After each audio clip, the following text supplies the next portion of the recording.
দাদা, আমি তোকে রাখিটা বাঁধবো, দে হাত দে। এই নে তোর গিফট।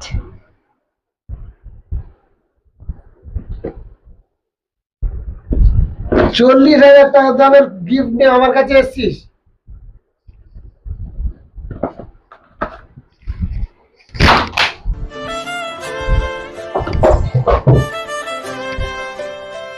কোনোদিনও আসবি না ভিখারি কোথাকার। সস্তা জিনিস আমার কাছে কোনোদিন আসবে না।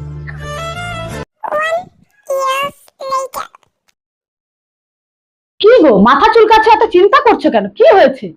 আরে চিন্তা করবো না, প্রতি মাসে লাখ লাখ টাকা লস। কি করে চলবে সংসার, কি হবে আগামী দিনে, ব্যবসায় কি হবে বুঝতে পারছি না। কিছু হবে না, সব ঠিক হয়ে যাবে। কিছু এত চিন্তা করো না, সব ঠিক হয়ে যাবে। কিছু দিন পর।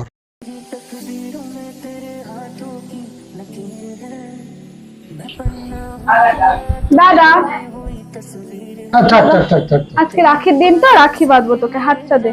ওহো, আজকে রাখি ছিল, একদম ভুলে গেছি রে। দাদা, তোর জন্য গিফট এনেছি। এবার গিফট আনতে গেলি কেন? রাখিতে কিছু গিফট না দিলে হয়? এনে, আমি চেকে সাইন করে দিচ্ছি, তোর যতটা টাকা লাগে তুই নিয়ে নে, আমি ব্ল্যাঙ্ক থেকে সাইন করে দিলাম। এ বাবা, আমি তো কিছু রাখিনি রে, তোর দেওয়ার মতো আমার কিচ্ছু নেই রে শোনা।